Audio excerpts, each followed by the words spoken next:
정부가 AI나 모빌리티 등 이 신산업 분야를 개발하는 중소기업에 대해 수년간 지원하겠다고 밝혔습니다. 이와 함께 벤처 분야의 경쟁 방식을 도입해 이 민간 주도의 성과 창출을 유도할 방침인데요. 이 신산업 관련 종목 뉴스는 어떤 것들이 나오고 있는지 알아보시죠. 미국의 AI 기업 블레이즈가 KT와 손을 잡고 국내 지능형 사물 인터넷 시장 공략에 나섰습니다. 이번 협약에 따라 온디바이스 AI, 즉 클라우드 서버를 거치지 않고 스마트 기기 자체적으로 정보를 수집해 연산하는 기술이 개발할 텐데요. 기술 발전 기대해 보겠습니다. KT는 3거래일째 파란불 켜내고 있습니다. 현재 0.4% 하락하면서 36,800원 지나가고 있습니다. 국내 대기업도 인공지능과 모빌리티, 메타버스 등 다양한 분야의 스타트업에 투자를 확대하고 있습니다. 그중 SK텔레콤은 AI 컴퍼니로의 전환을 선언했는데요. 지난 10월 AI 솔루션 기업 코난테크놀로지의 지분 20%를 확보하면서 2대 주주로 올라섰고요. 올 3월에는 AI 로봇 비전 스타트업 시메스에 100억 원을 투자하기도 했습니다. 단순한 통신을 넘어 AI, 클라우드, 빅데이터의 주도권을 잡겠다는 의도를 내비치고 있는데요. KT는 10월부터 박스권에 갇혀 있습니다. 외국인 매도세에 이어지는 가운데 0.6% 하락하고 있습니다. 마지막 소식 보시죠. 현대차가 지난 8월 자율주행 전문 스타트업 포티2닷을 인수하면서 소프트웨어 중심 자동차로의 전환에 속도를 내고 있습니다. 지난 7월엔 커넥티드카 솔루션 스타트업 에어플러그를 인수하기도 했는데요. 이제는 그냥 자동차가 아닌 도로 위에 컴퓨터가 되어가고 있습니다. 현대차 어제 외국인과 기관의 동반 매수가 들어오면서 2% 올랐는데요. 오늘도 장 초반에는 빨간불 켜냈지만 현재는 좀 보합권 근처까지 내려온 상태에서 거래되고 있습니다. 지금까지 신산업 관련 뉴스 알아봤습니다. 네, 이렇게 정부가 신사업 분야에 힘을 보태주고 있습니다. 중기부가 모빌리티와 AI 등 신사업 분야 중소기업에 좀 지원을 하겠다라고 입장을 밝힌 상황이고요. 대기업들의 움직임을 보더라도 AI 관련된 스타트업 투자에 좀 박차를 가하고 있는 상황입니다.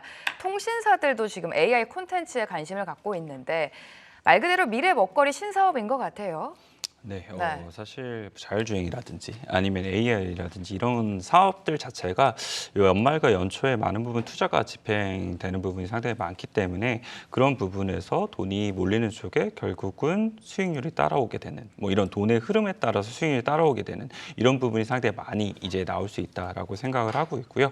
저는 자율주행 관련돼서 연말 연초에 기회가 한번 나올 수 있지 않을까라고 생각을 하고 있습니다.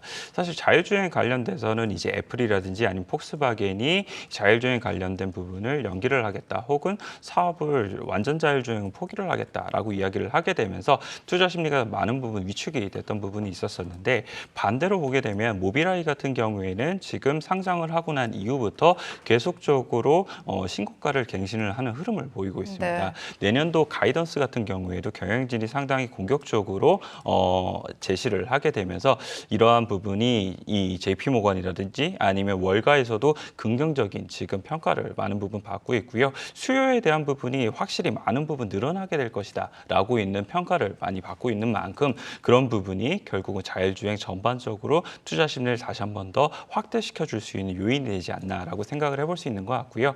그리고 12월 14일 날 보게 되면은 이 자율주행차 표준화 포럼 총회가 개최가 됐던 부분이 있었습니다. 여기서 이제 한미 자율주행 포럼 표준 협력 체계를 구축을 했다라고 이제 발표를 했던 부분이 있었었는데요. 이런 부분이 이제 체계적으로 계속적으로 진행이 된다는 것은 결국 자율주행으로에 대한 이러한 국가가 넘어가는 부분이 상당히 많아진다라고 생각을 해볼 수 있는 것 같고요. 내년 초에 보게 되면은 CES 관련돼서도 이제 자율주행 관련된 부분이 상당히 많이 나오게 될 텐데 지금 현재는 사실 XR 관련돼서 화두가 될 것이다라고 얘기가 많이 나왔었잖아요. 그런데 애플은 사실상 CES에 참가를 잘 안 하기 때문에 과연 얼마만큼이나 화두가 될지를 한번 고민을 해보셔야 된다고 말씀드리고 싶고요. 오히려 자율주행이라든지 아니면 로봇이라든지 AI가 CES에서 보다 더 많은 곽강을 받을 수 있지 않을까라고 생각해 볼 수 있는 것 같습니다. 자, 이렇게 모빌리티 AI와 관련해서 신사업에 기대를 거는 건 비단 우리나라뿐만이 아닙니다. 지금 전 세계적으로 관심이 집중되고 있는데 또 내년 초에 열리게 될 CES 2023에서도 모빌리티와 AI에 대한 언급이 계속되고 있습니다. 관련주들 흐름도 좀 체크해 봐야 될 것 같아요. 네, 일단 뭐 말씀하셨던 뭐 지금 중기부의 모빌리티 AI 신산업 집중 육성은 정부 정책에 대한 수혜는 당연히 좋은데 네. 지금 시점에서 말씀해주신 것처럼 이걸 보고 저도 생각을 했던 건 당연히 CES였습니다. 이 CES 외에 한 번 더 뭔가 모멘텀 플레이를 할 수 있을까를 고민을 해보면 우리가 알고 있는 로봇 관련주들이 대체적으로 지난해 12월부터 1월까지 굉장히 큰 시세가 있었고 조금 쉬어가다가 이제 다시 한번 5월부터 필두로 다시 한번 성장 산업이 부각이 되면서 올라오는 모습들이 있었는데 지난 이제 올해 초에 있었던 CES의 화두가 로봇이었는데 그러면은 내달 초에 있을 CES 2023에서는 어떤 게 화두가 될까라고 하면은 아까 말씀해주신 것처럼 뭐 XR이나 메타버스가 되겠죠. 근데 아까 처음에 말씀드린 것처럼 우리나라 시장은 약간 요즘에 좋아하는 게 모멘텀 플러스 낙폭과대거든요. 화장품 그쵸, 관련주들이 네. 그리고 뭐 이제 웹툰이나 이런 관련주들이 그렇게 급격한 상승이 나올 수 있었던 게 모멘텀이 있는데 많이 하락을 해 있으니까. 근데 그거하고 비슷한 게 이번 주 초까지 그런 생각을 했었던 섹터가 바로 메타버스였었거든요. 메타버스가 근데 또 최근에 시세가 한번 좀 나긴 했는데 어쨌든 메타버스 쪽으로도 한번 좀 관심을 가질 만한 부분인 거고 물론 이제 지금 올해 초하고 지금하고는 글로벌 상황이 굉장히 악화되었기 때문에 이런 성장주에 대해서 밸류에이션 프리미엄을 주기가 조금은 부담스러울 수 있지만 어쨌든 모멘텀을 좋아하는 시장의 입장에서는 좀 괜찮은 흐름이 좀 전개될 수 있지 않을까. 그래서 이제 AI 관련주나 아니면은 메타버스 관련주들에도 좀 많이 관심을 가져보자 이렇게 말씀을 드리도록 하겠습니다. 좋습니다. 안 그래도 지금 CES 2023을 필두로 그 이후에 시장에서 AI라든지 메타버스에 대한 기대감이 다시금 올라오고 있는 상황인 것 같습니다. 미리 선점해서 종목을 봐야겠죠. 관련된 종목 바로 만나보도록 하겠습니다. 자, 사장님께서는요, 모트렉스를 가지고 오셨습니다. 핵심 부품사 중 하나인데 기아와 현대 말고도 최근에 뭐 쌍용차와도 손을 잡았다고 합니다. 자세하게 좀 들어볼게요. 사실 모트렉스 자율주행에 실적이 나는 몇 안 되는 기업 중에 네. 하나다라고 보시면 될 것 같고요. 사실 현기차가 주요한 고객사로서 이쪽에 디스플레이 관련된 부분을 많이 납품을 하고 있는 업체다라고 보시면 될 것 같아요.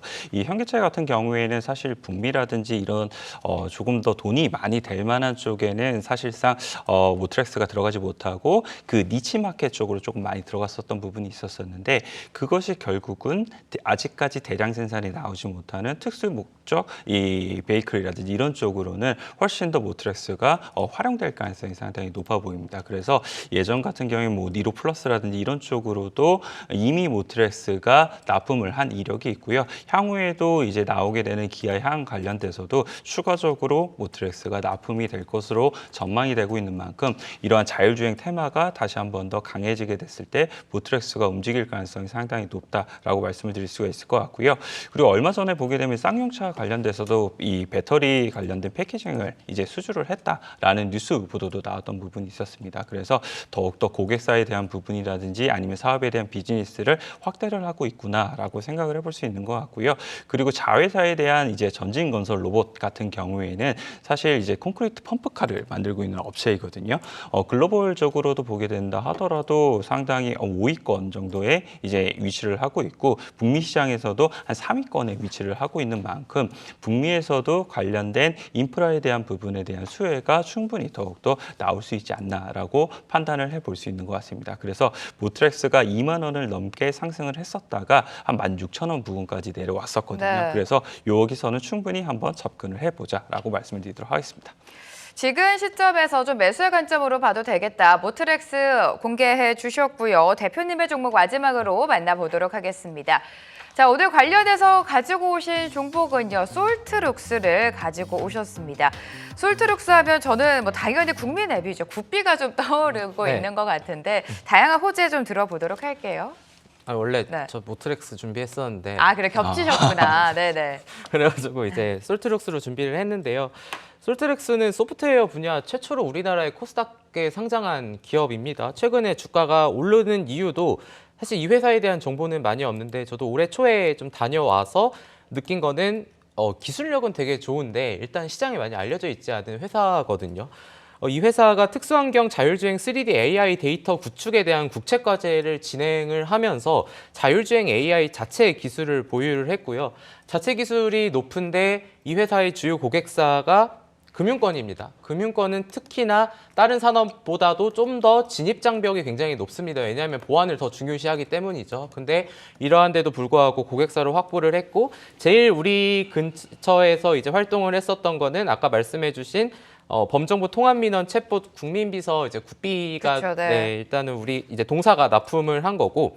그럼 CES하고 이 회사가 진짜 관련이 있냐를 생각해 보면 CES 2021 빼고 2020, 2022년에 이 회사가 CES에 참가를 했습니다.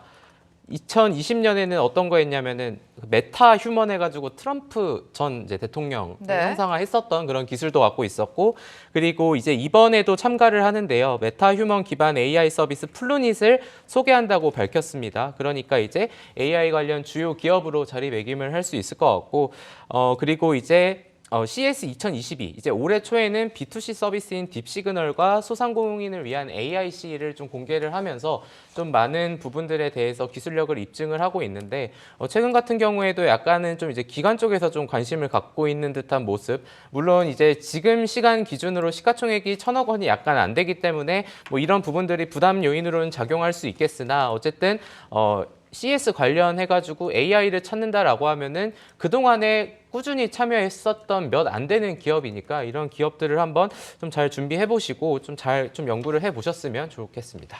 솔트룩스에 대한 투자 포인트까지 들어봤습니다. 전문가의 조언 참고해 보시면서 투자 전략 세워보시면 좋겠습니다.